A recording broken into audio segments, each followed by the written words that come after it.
Praise the Lord, saints and friends. This is Elder Adrian Heyman. And I'm doing another in a series of lessons on the amendments to the U.S. Constitution and what it means for the saint of God. Sometimes it's just for us to know. Maybe it's nothing that we have to do. Maybe it's nothing that we have to pursue, but it's something that we should know. This is essentially one of those amendments. That is something that we should know. You know, I'm not involved in doing anything with it, but you should know what takes place. And this deals with presidential succession. We started on our session before with, I believe it was section 3. It was a section 3. Now we're going to deal with section 4, which is actually a much longer section, so I'll explain as I go through it. At the end of it, we should know what this is all about. Because I want you to understand this. This is the section, if you've ever heard about someone resigning or someone taking the power away from a president, this is the portion whereas it would have been done. I know you heard about, I believe during Trump's first term, whether essentially they should take him away, whether they should use a section 4. This is what they're talking about. So it's good that you hear about this so you can understand where they were coming from. They could have probably used this with our past president, Joseph Biden, depending upon his fitness or lack thereof. They could have done this as well. It just so happened that they didn't. Maybe they could have, maybe they should have. Maybe they should have done it for both of these presidents. But at least you should know what they're trying to draw from, so you have more of an understanding instead of just saying they took this out of thin air. So I'm beginning with section 4 of the 25th Amendment. It says, whenever the vice president and a majority of either the principal officers, that means his cabinet or the cabinet, whenever the vice president and a majority of either the principal officers of the executive departments or of such other body as Congress may by law provide. Now remember, it's not Congress that does this. It is either the executive officers of the executive branch, which usually means the cabinet of the president. If that particular body transmit to the president pro tempore of the Senate, it means the Senate Majority Leader, and the Speaker of the House of Representatives, the written declaration that the President is unable to discharge the powers and duties of his office, the Vice President shall immediately assume the powers and duties of the office as acting President. This is what they were talking about. So if a president somehow is not able to continue in their duties, doesn't mean that they have a physical ailment, because I'm not sure if you know the story of Franklin Delano Roosevelt, but he, for most of his presidential career, if not all of it, he was in a wheelchair. They don't show you in his wheelchair, but he was in a wheelchair because he could not use his legs due to earlier polio, exposure to polio. Now, however, mentally, if the president is unable to mentally fulfill his responsibilities as president, or in somehow someone's physical disabilities impact in such a way he can't make decisions, then the vice president and a majority of the cabinet, at this point, a majority of the cabinet can then write to the houses of Congress to say that the president cannot or is unable to discharge his duties. Then the vice president can actually assume his duties as acting president. Let's go further. Thereafter, when the president transmits to the president pro tempore of the Senate and the Speaker of the House of Representatives his written declaration that no inability exists, he shall resume the powers and duties of his office. Now, that seems like if the vice president, this could also be a part of, does the vice president go behind the back of the president and trying to grab power for himself? Because this seems to be an opening. But then if the president shall submit a written declaration that he can actually fulfill the duties of his office, then essentially he should be able to resume what the vice president has said before he could not do. Now, it doesn't stop there. It says, unless the vice president, and again, a majority of either the principal officers of the executive department or of such body as Congress shall may by law provide. At this point, it's the cabinet. Again, the vice president and the majority of the cabinet. If they transmit within 4 days to the president pro tempore of the Senate and the Speaker of the House of Representatives the written declaration that the president is unable to discharge the powers and duties of his office. So that means that once the president submits a written declaration that he can do it, to combat that, the vice president and the members of the president's cabinet, which usually would go to the president. So it means that they would have also thought that something's going on wrong. The president can't really do this. So they give you 4 days after the president submits his written declaration. The vice president must submit within 4 days of that previous submission by the president. Then it goes, thereupon, Congress shall decide the issue, assembling within 48 hours for that purpose, if not in session. So now there seems to be, of course, conflicting reports. So it now comes back to Congress to assemble. And if they are not in session, they can assemble within 48 hours. Now, if the Congress, within 21 days after receipt of the latter written declaration, that means the one that the vice president and the majority of the cabinet members to veto what the president has said that he could do.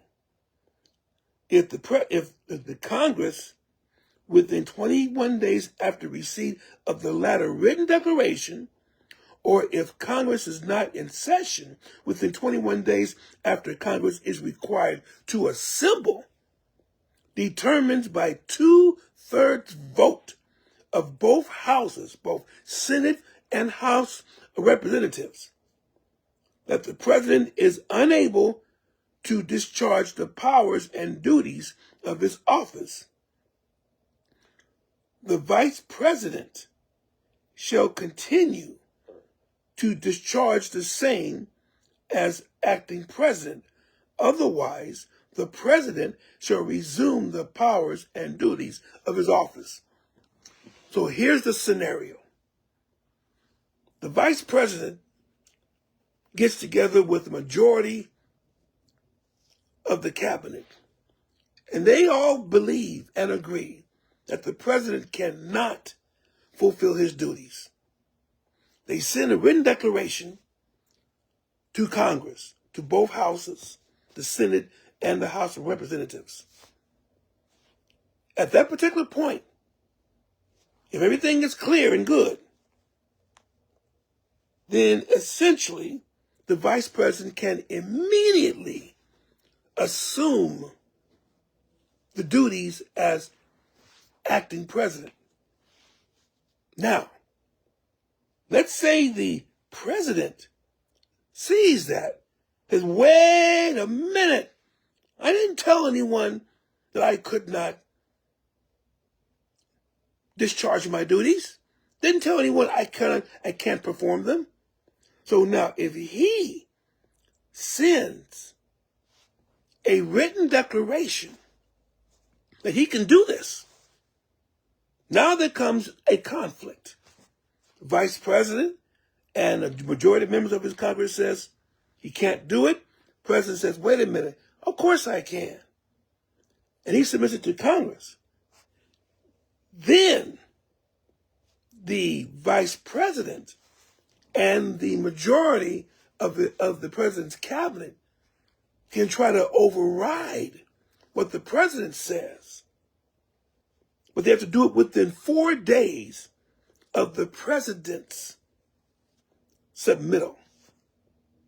4 days. Now remember, all this time, the vice president is acting president. So the president now is fighting from a position of, be honest, weakness. Because he's not the president anymore, at least not according to the law. But he's trying to fight to get his position back. So now the vice president and the majority of the cabinet now submits their rebuttal to what the president has done. And they do it within 4 days. Now, let's say they do it within 4 days. Congress now must then, within 48 hours, assemble. It gives them 48 hours to assemble. 2 days from the time of the written submittal of the vice president. They have 2 days to assemble. Now, if they've already are in session, it's 21 days that Congress gets to decide who is in power. Is it the president or is it the vice president? So you see, it's getting a little bit complicated and confusing because essentially this is a very important job. And you don't just want to just willy-nilly, I don't like what you're doing today. I am going to use my power, take you away from your office. And they go back and forth and back and forth. There's a process to this. So now, 21 days, both houses of Congress gets. So now, the whole idea is, does the president get his job back? Or does the vice president now assume the powers that the president would have had? In Congress, in both houses, the lower house, the representatives, the upper house, the Senate, if they then both vote for a 2/3 majority in both houses, they're now voting to see if the vice president has ample evidence of incompetence by the president, whether it's by performance, whether it's mental incompetence, whether essentially they can't or they may not be able to walk or talk anymore, whatever it is, they are to submit this proof, and then at 21 days, at the very latest, Congress must vote. If they vote for 2/3 of what the vice president has said, then the vice president then gets to assume the office of acting president until such time as there are elections. However, if it's not 2/3, let's say it's 60% or 55%, that doesn't cut it. If it's none of that, then the president then comes back and assumes his position, of course, until elections. So this is what would have happened if someone had invoked the 25th Amendment, either on the current president, Donald Trump, or on the previous president, Joseph Biden. He's not just a simple thing of, oh, we're going to call and we're going to say that he's not fit for president. Let's take him out. That's not what they can do. What they have to do is go by procedure. They have to have a vote of 2/3 in both houses for the vice president to continue to work as president.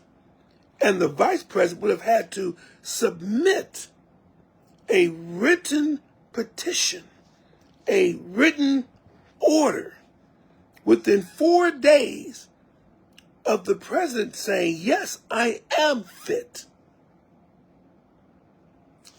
And that essentially is supposed to guard against frivolous dismissals of the president. But then it also says that the president only has so much power. Now, I don't know if they will ever get to that position.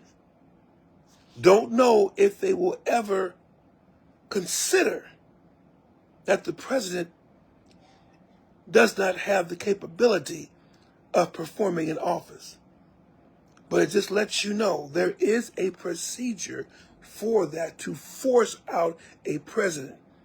But you got to prove to both houses, the House of Representatives and the Senate, that the president is unable to discharge his duties.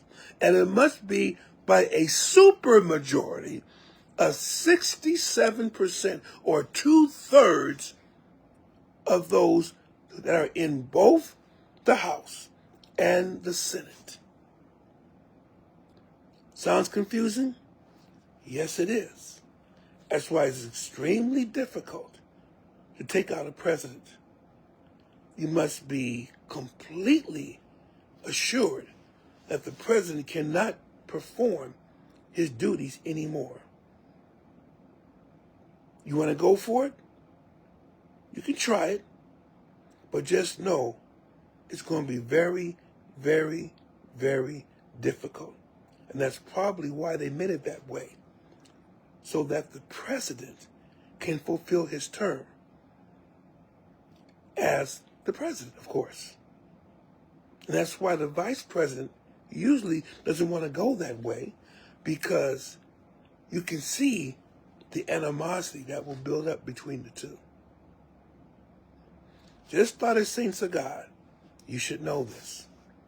Just so if someone again bandies about or throws out the 25th Amendment, section number 4, now you understand what they're saying. And you can make a reasoned decision to maybe speak to your congressperson for whether you support this or not. Another public service announcement from Elder Adrian Heyman. God bless you. Take care of yourselves in Jesus' name.